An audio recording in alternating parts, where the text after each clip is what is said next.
So we're going to wrap up with 4 rapid-fire 15-minute presentations on a variety of topics, and it's really kind of interesting in areas, from educating non-technical people through using ATT&CK all the way to building an atomic testing program.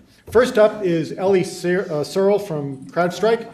Elly is head of content strategy there, returning to her security roots, where she was the senior technical writer for Secure Computing's Sidewinder Firewall. Elly is passionate about creating experiences that make users' lives better, and she's done a little of everything, including technical support, technical writing, user research, interactive design, and UX writing. And her presentation is going to help us all understand how a broader audience can understand ATT&CK. Elly. Thank you. All right, as you just said, my name is Elly Searle. I'm the lead content strategist on the user experience team at CrowdStrike. And if you're not familiar with CrowdStrike, we're an endpoint security vendor. And at the end of this attack, you'll have access to a worksheet with some of the conversational language that I'll be talking about, and another worksheet to work through if you want to come up with your own language. The focus of this talk is to help your non-security stakeholders understand ATT&CK. And I'll start with what we were doing before and why we decided to move to the ATT&CK model to describe our detections, and then the opportunities we saw to kind of evolve the model and make it easier for people to understand if they weren't already familiar with it. And I'll take you through what that model looks like and let you know what our customers think of it.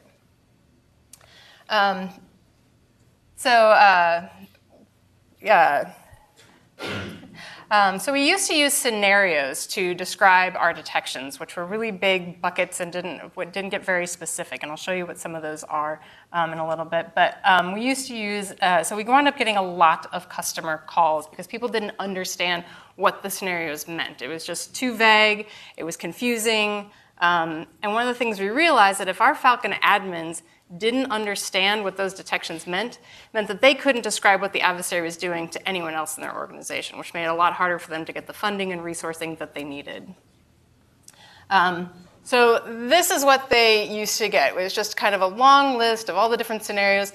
Some, helpful, drive-by download. Others, suspicious activity. A little more vague, a little less to go on. The icons were too hard to keep track of, and it was just, we weren't really setting the analysts up for success. So we switched to ATT&CK. Very exciting. Everyone's very happy with this decision. And so ATT&CK was just mapping everything to the tactic and technique. That was already better, but we realized it still needed some explanation. Without context, if you've never seen it before, you might not know exactly what a tactic means when you see it. For example, exfiltration, execution. If you're in the middle of figuring out if you've been breached, you might have to stop and think about it and not know exactly what the scope is. And what was really important for us was that anyone could understand what was happening regardless of their level of security experience coming to that. So we needed to be able to have them understand everything within the UI without having to do other research. And so a lot of my coworkers said that, oh, you're going to dumb it down. And I'd really like to caution people on even having that mentality, because people in your organization can understand this. They just need more context. This isn't about dumbing it down for them. And so what I encourage people to think about is sort of a master-apprentice relationship when you're going to explain these things to people. They're capable of learning it. They just need a scaffold. They just need a way to, by the time you get to the technique, they understand what the significance of it is, like what is happening. And the best way I know to do that is with clear conversational language. Should be like a human is talking to you instead of you're interacting with a digital experience. So the tactic names they're good, they're really helpful, but they don't flow off, they don't roll off the tongue. It's not something that you can just put into a sentence like an adversary is trying to initial access. People don't grasp it quite as quickly. So played around with, came up with a couple other phrases that could be used instead. For example, an adversary is trying to get into your environment, get into your network, depending on what your language you use. Another one, an adversary is trying to run malicious code. This gives a much higher sense of urgency and makes it much clearer to people what exactly is happening as opposed to just saying execution. Another one, an adversary is trying to maintain their foothold. You want to make it clear as quickly as possible they're there, they're working to stay put. So I did this with all of the tactics. And it was conversational, it was good, we liked the direction it was going, but it's a lot of words to put into a UI. And so that was the end goal again, so that in their workflow, they didn't have to go anywhere, they could understand it. So I did another round and challenged myself, how few words can I use to convey this? And this is what I came up with. So at one point, I even got down to one word, explore. But the rest of them, 2 words, but still, it fit in, it would fit into a UI much, much better. And give the highest level context of the adversary is trying to gain access or gain more access. The adversary is trying to keep their access. I want to say the adversary is just trying to steal and break things, but I was told that follow-through is perhaps a bit more professional, so that's the direction we went. But these are the moments where they're really doing what they came to do, is one of the ways to communicate to other people. And then for people who are familiar with playing with navigators, we've seen this is pretty similar to layers, like when you name a layer. And so we realized we could start to group these concepts. And this also, instead of like the 21 icons I had before, now we could get it down to 5 icons if we needed shorthand within the UI to give some sort of sense of like, hey, this is what's going on in this area with this detection. So one of the things that I want is to give people sort of a Mad Libs, really that you can phrase, that you can describe this to anybody. So the adversary is trying to objective by tactic using technique. So for example, the adversary is trying to gain access by stealing logins and passwords using credential dumping. So you can still keep that key technique in the explanation, but people have a sense of what's going on by the time you get to it. Another one, the adversary is trying to keep access by avoiding detection using process hollowing. And this will stand up for all of the techniques in the matrix. So it's an interesting idea. I thought that it had a lot of promise, but I needed to figure out, and I needed to test it and see how well it stood up. So the first thing I did was go to my internal experts and make sure it didn't get in their way. I went to our threat hunting team and said, if I include these words, can you A, map them really quickly back to what they're supposed to be, and can we put it in a way that doesn't get in your way? And one of the things we had played around with was actually using the more conversational labels instead of the tactic to go after that goal of someone can understand it regardless of their experience in the UI. But we realized that we lose the standardization. It really is important that people who do know it can still know exactly what tactic it is and get people to learn the conversational language maps to this tactic name. So we left the tactic names the same in the UI, but in our documentation is where we use the more conversational language. And then this was part of actually a much bigger user experience approach to improving how we present our detections to all of our customers. So I was partnered with our user experience designers to figure out how we can present this information in the UI with a good information hierarchy. And we had our researchers who were talking to customers before with the detection framework that we had with all the scenarios, and then beta tested it and then talked to them afterwards to find out, was it valuable to you? Is there any more changes that we can make? So here's what we came up with in terms of what customers now see in the UI, what our analysts see in the UI. So as I mentioned, you can still get to the technique, which is the key information, but there's the framework of the gaining access, so that you immediately get all of the context when you see this. And then also in here is the description, which we've also worked on improving how well we explain that and set the researchers up and analysts up to start their investigation. And then in the docs, as I mentioned, this is where we provide that more conversational language. You can actually link to it from within the interface, the UI itself.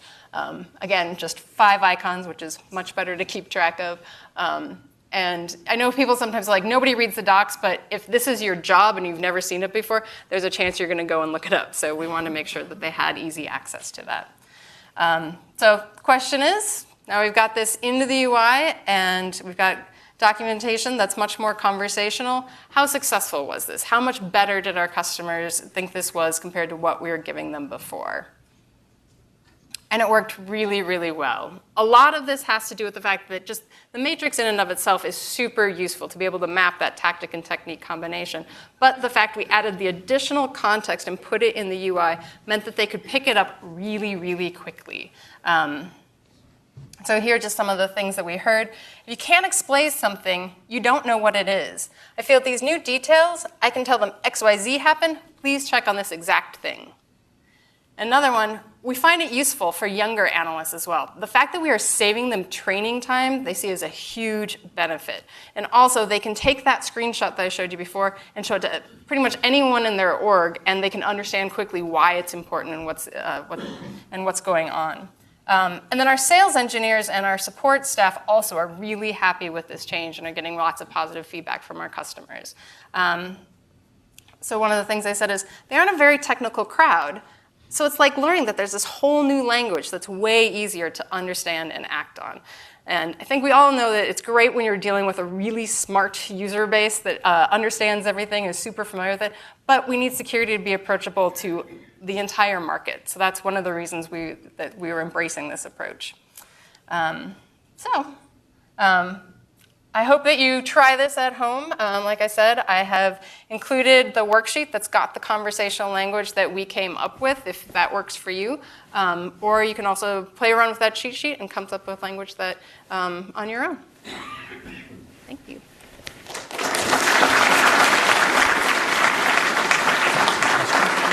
If people have questions, I'm happy to answer. So we do have a couple minutes for questions. Does anyone have questions for Elly?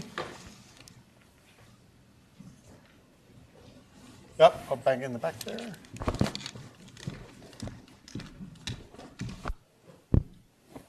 Thanks. Can you give me a sense of how long this whole process took? You know, kind of like calendar months? Is this like years or months or weeks, or how'd it go? Which part of it? The remapping the language I did like one afternoon, and all of a sudden everyone's like, oh, that could be useful. In terms of the effort of mapping everything and designing it, there'd been some talk and planning about it, but start to finish, we kicked it off in January of this year and then had a really nice long beta period and actually had time to iterate and code based on beta feedback and have been rolling it out. So it's now, I think tomorrow is the day it is officially everywhere within the product. So yeah. And if anybody wants to see, kind of compare and contrast, we've got a booth out there where you can see what the old detection experience was in a video, because it's so new we haven't updated everything. But you can also then kind of go through and see what it looks like in the flow with the actual code. So just again, not to promote the product, but just to see how the descriptions changed and improved and how adding that more context just makes people understand things a lot faster. Do we have another question? One in the back. Oh, over in the back.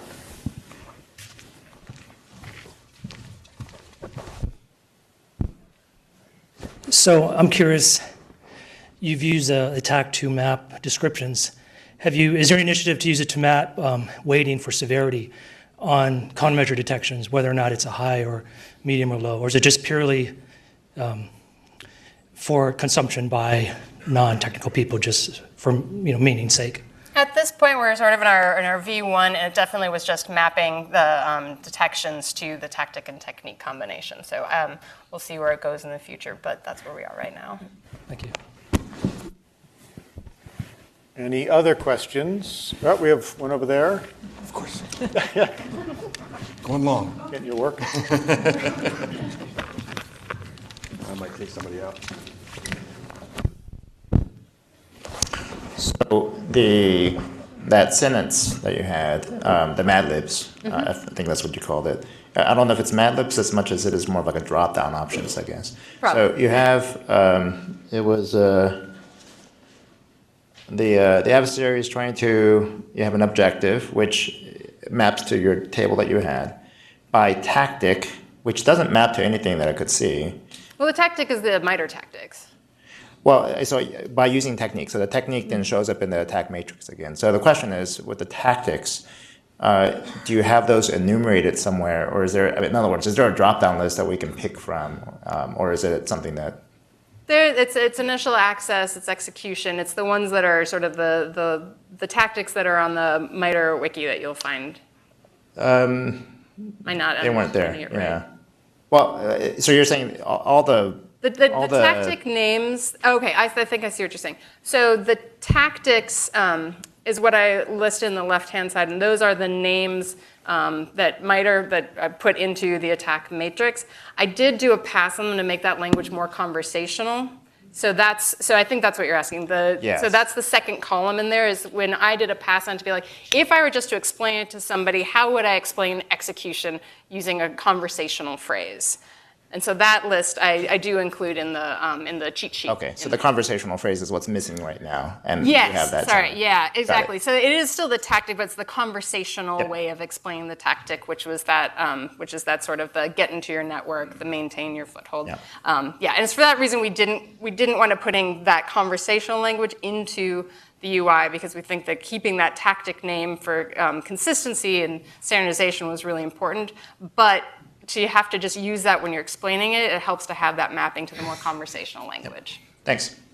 All right, let's thank Elly.